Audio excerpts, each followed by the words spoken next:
Political plus news channel की तरफ से आप सभी का हार्दिक अभिनंदन। मैं हूं आपका दोस्त करम सिंह धनखड़। दोस्तों, एक सांसद है, माननीय सांसद, माननीय तो नहीं कह सकते, खैर गिरा हुआ सांसद कहूंगा मैं तो, निशिकांत दुबे, और इनको दुबे कहना भी बेईमानी है अपने खुद के साथ। ये है निशिकांत दुबे, ये खुद तो डूबे डूबे हैं, लेकिन ये लगता है इस देश को भी डूबो के मानेंगे। इन्होंने क्या बकवासबाजी की है। ये कहते हैं कि इस देश में गृह युद्ध अगर हुआ तो उसका जिम्मेवार सुप्रीम कोर्ट होगा। कितनी बड़ी बकवास। सुप्रीम कोर्ट के जगह जगह जाकर जय श्री राम करके मोर लिंचिंग कराता है क्या? जगह जहां देखो उधर ही बोलो जय श्री राम, बोलो जय श्री राम, नहीं तो काटो कर दे। क्या ये काम सुप्रीम कोर्ट करता है? तुम लोगों ने खुद इस देश के हालात ऐसे बना दिए हैं। तुम निशिकांत दुबे की बात से तो समझ में आ गई हमें तो कि इस देश में इनका आखिरी हथियार यही है कि ये गृह युद्ध कराएंगे, मानेंगे नहीं ये कमल गट्टे। इस बात का मतलब जो है 2 या 3 तरीके से निकाल सकते हैं हम। इसने जो बोला है कि देश में गृह युद्ध होगा तो उसका जिम्मेवार सुप्रीम कोर्ट होगा, इसका सीधा सा मतलब यह है कि इस देश की केंद्र सरकार नियंत्रण खो चुकी है, सिस्टम से बिल्कुल नालायक हो चुकी है। ऐसे लोगों पे किसी भी तरह का कोई कंट्रोल है नहीं। इसका मतलब ये है सीधा सीधा, यानी कि खुले छुट्टे चल रहे हैं। कोई कुछ बोले, कोई सुप्रीम कोर्ट की ऐसी तैसी करे, कोई किसी संस्था की करे, सीधा इनका यही काम है।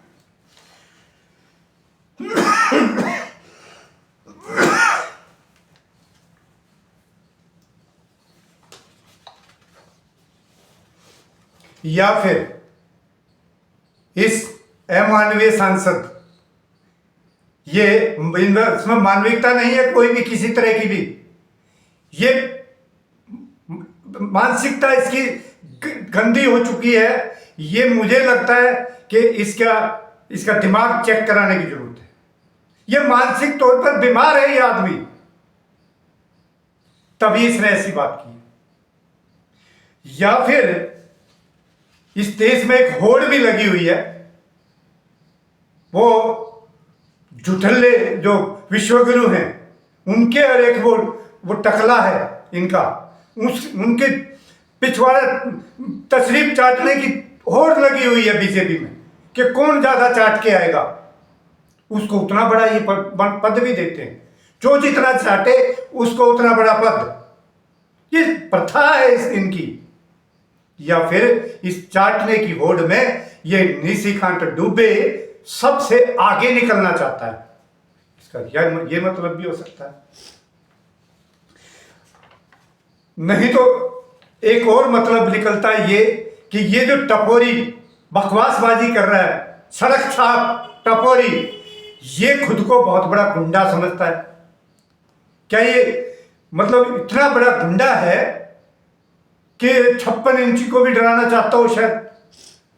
ये तड़े पर टकले को भी डराना चाहता हो कि मैं बहुत बड़ा गुंडा हूं, मैं कुछ भी बोलता हूं? ये भी हो सकता है। तो ये जो मतलब तो कई तरह से निकलेंगे और देश की जनता निकाल भी रही है। अब इसकी बात हुई एक और दूसरा महाशय, ये तो संवैधानिक पद पर बैठे हैं, बड़े पद पर, और इनके भी चाटने में मतलब ये भी सबसे आगे भागना चाहते हैं। इनको तो ऐसे लगता है जैसे कल ही राष्ट्रपति भी बन जाएंगे, प्रमोट हो जाएंगे। तो शर्म आनी चाहिए। ये महाशय जी ज्ञान बांटते हैं, लेकिन क्या कहते हैं कि हद हो गई है।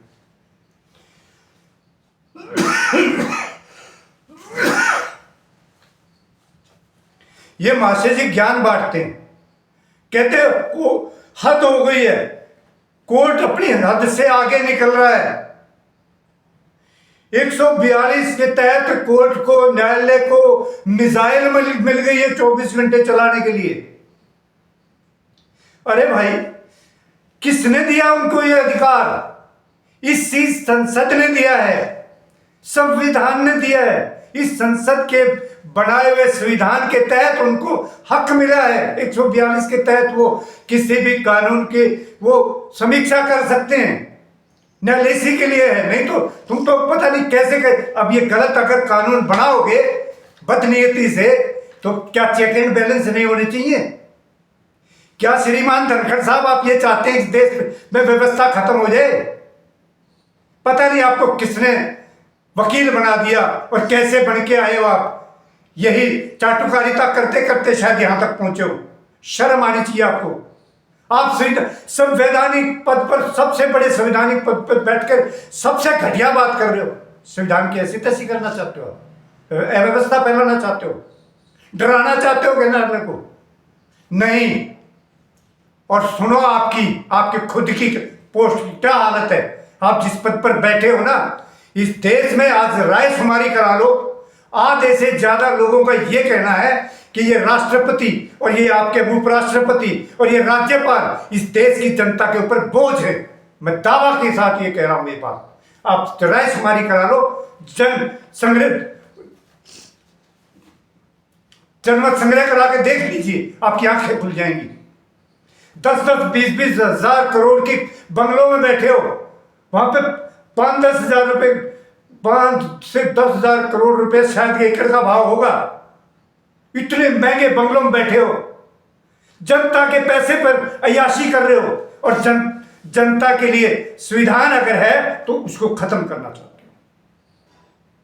राष्ट्रपति को आदेश दे दिया, क्यों नहीं दे देंगे? उनके पास संवैधानिक अधिकार है। और राष्ट्रपति के पास क्या है? क्या है राष्ट्रपति?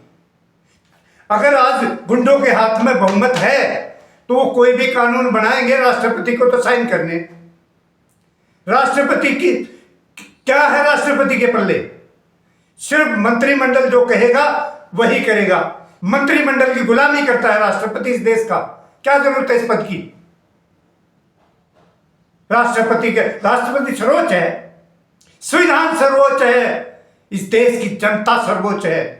और संविधान के तहत न्यायालय ने फैसला दिया है, इस देश की जनता पूरी न्यायालय के साथ है इस मामले में। आप कुछ नहीं बिगाड़ सकते। आप कितना भी डराइए, मैं माननीय न्यायाधीशों को भी और न्यायालय हाथ जोड़कर विनती करता हूं, इन गुंडों की मत मानिए, इन गुंडों के दबाव में मत आइए। ये छड़क छाप जब पश्चिम बंगाल में था तब इसने इस संविधान की कितनी बार ऐसे तैसी की है ये शायद भूल गया। एक टपोरी को यहां तक संवैधानिक पद पर ले आए। महान नालायक आदमी है बिल्कुल। मेरी कौम का हमारे खुद हम ये कहते हैं कि ये महान नालायक आदमी है। हम भी धनखड़ है। ऐसे धनखड़ को कह रहे एक पास से जो देश का नहीं।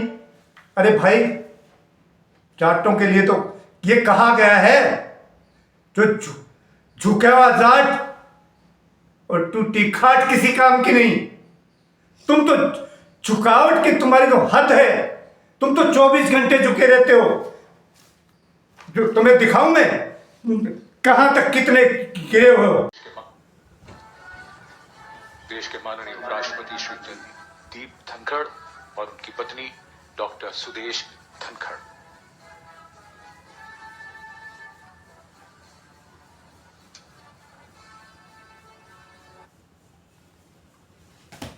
इसको कहते झुकना। झुके रहते हो 24 घंटे, अगले की गर्दन भी नहीं उड़ी तुम्हारी तरफ तो। और तुम इनकी चाटुकारिता में 24 घंटे सब कुछ भूल गए, धर्म जात सब भूल गए। सिर्फ एक पद दे दो मुझे आगे वाला। हद है, गिरने की भी कोई हद होती है। और बात यहां तक नहीं ठहरती है। मुंबई के अंदर जैन मंदिर के ऊपर जिस तरह से हमला इन्होंने किया कि बात यहां वक्फ बोर्ड तक ही रुक जाएगी, नहीं, नंबर सबका आएगा। याद रखिए, ये वो खतरनाक लोग हैं, ये किसी को नहीं छोड़ेंगे। नंबर सबका आएगा। मस्जिदें टूटेंगी, मंदिर भी टूटेंगे। ये देखिए जनता का हुजूम, क्योंकि यहां पर महावीर मंदिर को तोड़ा जा रहा है। मुंबई में बुलडोजर चलाए जा रहे हैं। ये करेंगे, ये मत समझिएगा कि ये सिर्फ वक्फ बोर्ड और मस्जिद तोड़ने तक रुक जाएंगे नहीं। ये आरएसएस के देशद्रोही लोग हैं। इनको अपने स्वाद से मतलब है, अपने स्वाद के हिसाब से नंबर सबका आएगा। पहले मस्जिद का आया है, मंदिरों का भी आएगा, उसके बाद गुरुद्वारों का भी आएगा, नंबर सबका आएगा। आरएसएस के संगी लोग हैं ये। इन्होंने तो जो है ना अपने माई बाप अडानी अंबानी को देनी है ये प्राइम लोकेशन की सारी प्रॉपर्टियाँ। दूसरा कोई काम नहीं, 24 घंटे यहीं दिमाग लगता है इनका, वहीं से पैसा मिलता है, वहीं से कमीशन आता है और अय्याशियाँ ये करते हैं। ये सबको पता है। कहीं ये सोचे कि हम पता नहीं देश को पता है तुम अय्याश लोग हो, अय्याशी करते हो।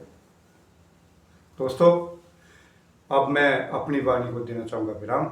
जय हिंद साथियों, जय भारत।